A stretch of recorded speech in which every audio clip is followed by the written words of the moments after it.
আসসালামু আলাইকুম প্রিয় দর্শক, এই মুহূর্তে যে যেখান থেকে আমাদের এই সিলেট আই নিউজের সরাসরি সম্প্রচার দেখছেন, সরাসরি সম্প্রচারে আমি যুক্ত আছি হায়দার চৌধুরী। বরাবরের মতোই নির্বাচন নিয়ে আমরা সিলেট আই নিউজের আলাপন অনুষ্ঠানে সংযুক্ত হয়ে থাকি। আজকেই সেই বরাবরের মতো নির্বাচনী আলোচনা নিয়ে হাজির হয়েছি গোয়াইনঘাট উপজেলার 1 নং রুস্তুমপুর ইউনিয়নের 8 নং ওয়ার্ডের মেম্বার 9 নং ওয়ার্ডের মেম্বার প্রার্থী হেলাল উদ্দিন ভাইয়ের কাছে। আমরা জানব ওনার নির্বাচনী অবস্থা কেমন এবং নির্বাচন নিয়ে উনি কেন নির্বাচনে এসেছেন এবং নির্বাচনে জয়ী হলে উনি কি করবেন, কি ওনার ওয়ার্ডকে নিয়ে চিন্তাভাবনা, সেই বিষয়ে আপনাদের সামনে তুলে ধরব। তো জানা যাক, আমরা এই মুহূর্তে আজকে এসেছি আসলে হেলাল ভাইয়ের প্রতীক আপনাদেরকে আমরা দেখে দিব যে উনি রুস্তুমপুর ইউনিয়নের 9 নং ওয়ার্ডের তালামার্কায় উনি মেম্বার পদে প্রার্থিতা করছেন। নির্বাচন যতই গণিয়ে আসছে আমরা দেখতে পারছি সবাই ব্যস্ততা এবং দৌড়ঝাঁপ শুরু করেছেন এবং চলছে নির্বাচনী প্রচার প্রচারণা, ব্যস্ত হয়ে উঠেছেন প্রার্থীরা। তারই ধারাবাহিকতায় আমরা ছোট্ট পরিসরে এবং সংক্ষিপ্ত সময় নিয়ে তানোর কাছ থেকে বিদায় নেব। সেই পর্যন্ত আপনারা আমাদের সঙ্গেই থাকবেন। আসসালামু আলাইকুম হেলাল ভাই, কেমন আছেন? ওয়ালাইকুম আসসালাম, আলহামদুলিল্লাহ ভালো আছি ভাই। আমি আপনার কাছে জানতে চাইব যে বাংলাদেশে এই মুহূর্তে প্রতিটা ইউনিয়নে নির্বাচন শুরু হয়ে গেছে, তার ধারাবাহিকতায় আপনি নির্বাচনে এসেছেন এবং আর মাত্র কয়েকদিন পরেই নির্বাচন শুরু হতে যাচ্ছে। তো আপনি এই নির্বাচনে আসার কারণ কি? কেন আপনি এই জনগণের পাশে এসে দাঁড়িয়েছেন এবং উদ্দেশ্যটা কি আপনার? ভাই আপনারা অবশ্যই জানেন আসছে 28 নভেম্বর আমাদের ইউনিয়ন পরিষদ নির্বাচন অনুষ্ঠিত হতে যাচ্ছে। আর আমার ছোটবেলা থেকে একটা উদ্দেশ্য জনগণের জন্য কিছু করা। বিশেষ করে অনেকেই রাজনীতি করে, কিন্তু রাজনীতি করে দেখা যাচ্ছে সে নিজের দিকেই বেশি খেয়াল দিচ্ছে, কিন্তু জনগণের দিকে খেয়ালটা একেবারেই নাই বললেও চলে। অনেক দিকে দেখা যাচ্ছে জনগণের খেয়াল যেগুলো করছে তার নিজের দিকে আগে খেয়াল, তারপরে জনগণের খেয়াল। কিন্তু আমি আজ থেকে প্রায় 10 বছর আগে এই মেম্বার পদে নির্বাচন করার ইচ্ছা ছিল। তখন আমাদের অভিভাবক আত্মীয় স্বজন যারা ছিলেন ওরা আমাকে বুঝিয়ে বলেন যে আপনি নির্বাচন থেকে বাদ দেন, ভবিষ্যতে সময় আসে নির্বাচন করবেন। তাদের কথা মতো আমি বাদ দেই। এমত অবস্থায় গত নির্বাচন, আজ থেকে প্রায় 5 বছর পূর্বে যে নির্বাচন হয়েছিল ওই নির্বাচনে আমি নমিনেশন দিয়েছিলাম। তেমনিভাবে আমার অভিভাবক, অর্থাৎ আমাদের গ্রামের ভাষায় বলেন না বাপ চাচা, অভিভাবক যারা আছে ওরা আমাদেরকে বুঝিয়ে বলছে, ওদেরকে সম্মান করতে আমি নির্বাচন বাদ দিয়ে আমি আমার চাচাকে সমর্থন করেছিলাম। আলহামদুলিল্লাহ, আল্লাহ শুকরিয়া, উনিও নির্বাচিত হয়েছিলেন।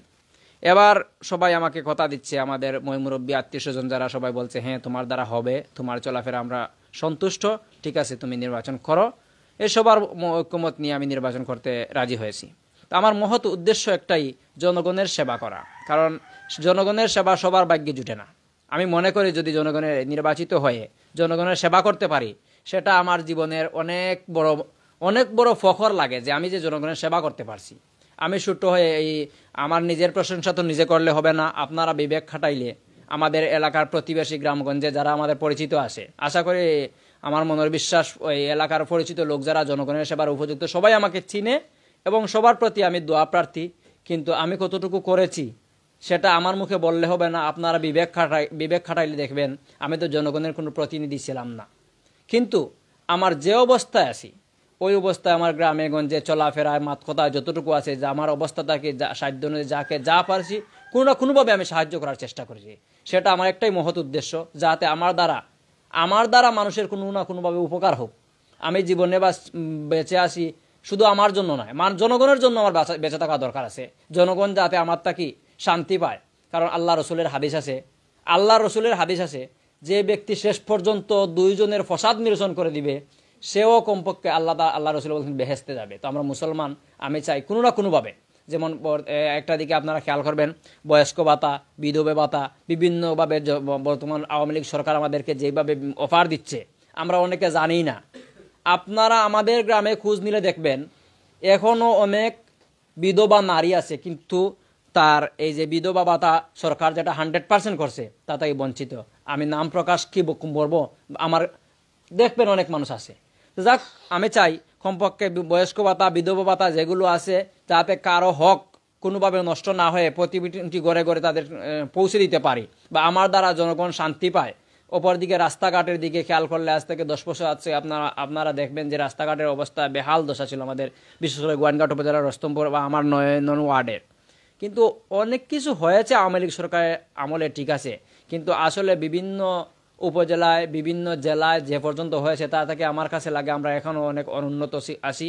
আমাদের হকটা, আমাদের এই পাওনা যেটা রাস্তাঘাটের ব্যাপারে, এগুলো যদি আমরা প্রশাসন মনে করেন যেটা মন্ত্রী পরিষদের কাছে পৌঁছে দিতে পারি, বা আমাদের দাবিটা দূরে তুলতে পারে সরকারের কাছে, তাহলে নিশ্চিত সরকার তো আমাদের প্রতি কোনো হিংসা করে না, আমাদের উপকার করতে চায়। কিন্তু চাওয়া যদি নিখুঁত হয় তাহলে পাওয়াটা নিশ্চিত, এটা মনে করি।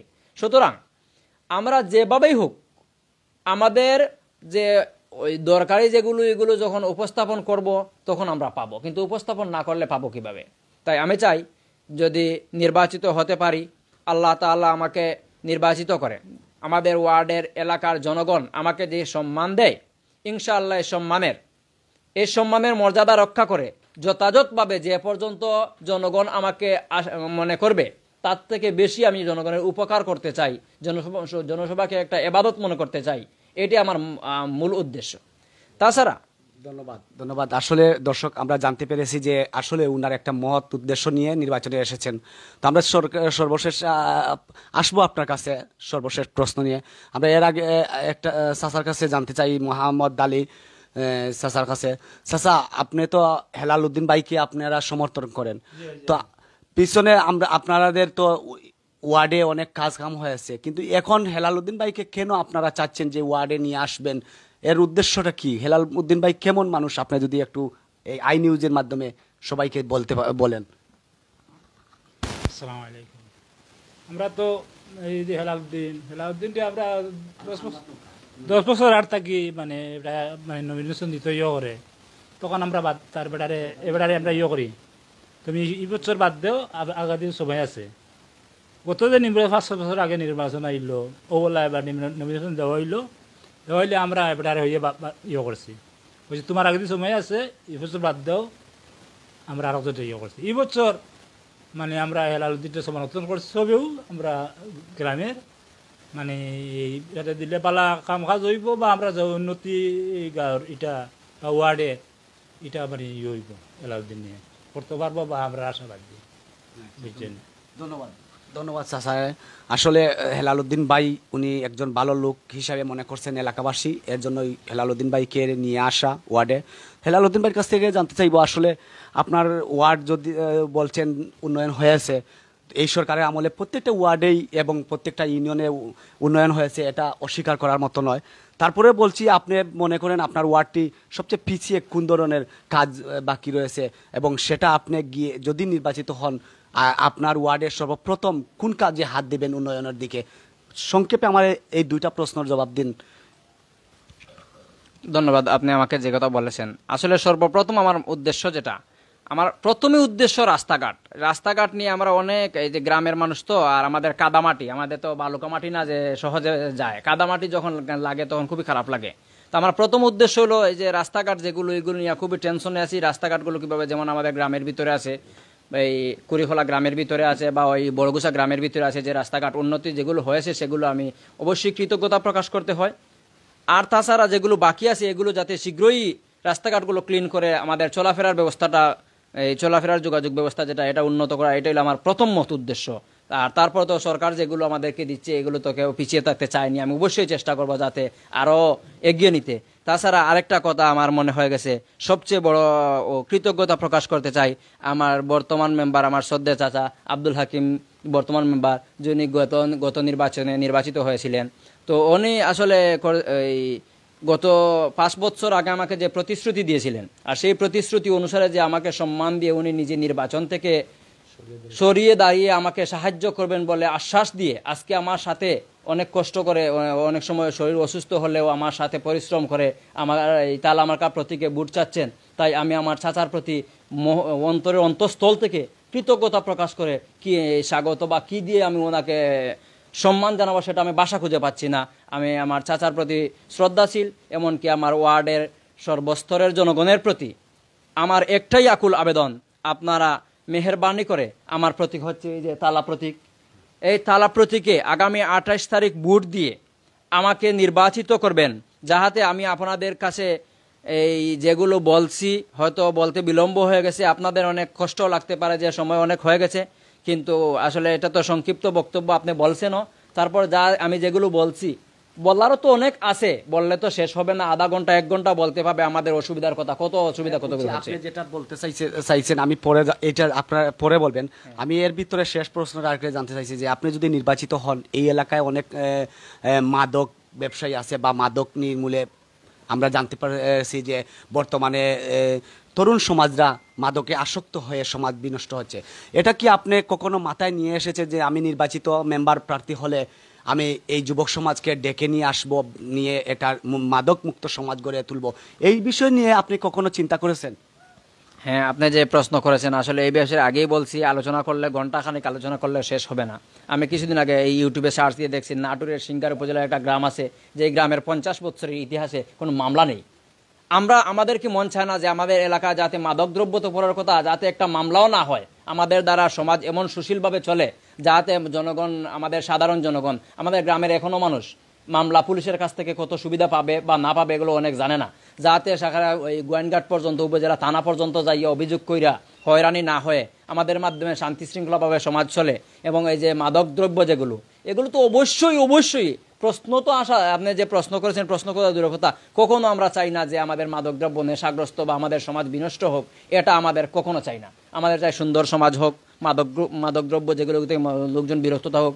তাছাড়া মাদক কি একটা সিগারেটও, আমি নিজেও সিগারেট টানি না, তাছাড়া আমিও সবাইকে শ্রদ্ধাশীল যে সিগারেট না টানার জন্য, কারণ সিগারেট যদিও স্বাভাবিক আমাদের এলাকায় হয়ে গেছে, কিন্তু সিগারেট যে কতটুকু ক্ষতিকর সেটা থেকে আমি সরাতে চাই, আর মাদক তো প্রশ্নই ওঠে না। সমাজকে আপনি একত্রিত করে কোনো কিছু করবেন কিনা? হ্যাঁ, যুব সমাজ সবাইকে একত্রিত করে আমি এমন একটা ব্যবস্থা নেওয়ার চেষ্টা করব যাতে এই মাদকদ্রব্য নিয়ন্ত্রণ তো থাকা অবশ্যই, তাছাড়া সিগারেট থেকে যাতে বঞ্চিত থাকে। যেমন আমার গ্রামে, আমার পাড়া মহল্লা অনেক লোক এখনো সিগারেট থেকে বঞ্চিত আছে। আমি অনেককে চলাফেরার বাধা দেই যে ভাই সিগারেট যে কতটুকু ক্ষতিকর, আপনি সিগারেটও বাদ দেন। তো যারা আসলে আমার কথা আমলে নিয়ে অনেকে সিগারেট বাদ দিয়েছে, আমার অনেক চাচা সম্পর্কে লাগে, ভাই সম্পর্কে লাগে, নাম প্রকাশ করতে সবাইকে এই মুহূর্তে বলার সময় নাই, সময় থাকলে আমি সবাইকে বলে পরিচয় করে দিতাম। আর আমার কথা সিগারেটটা নাও বাদ দিয়েছি। আর মাদক তো আমাদের থেকে আপনি হয়তো শুনেছেন, ঠিক আছে, কিন্তু আমাদের এলাকায় মাদকদ্রব্যের অবস্থাটা অনেক নিয়ন্ত্রণে আছে আমার জানা মতো। আর আরও যদি কোনো আশ্বাস থাকে, এটা আমার কখনো রাখার ইচ্ছা নাই, যাতে মাদকদ্রব্য নির্মূল হয়, সেটাও আমার একটা মহৎ উদ্দেশ্য আছে। ধন্যবাদ। আরেকটু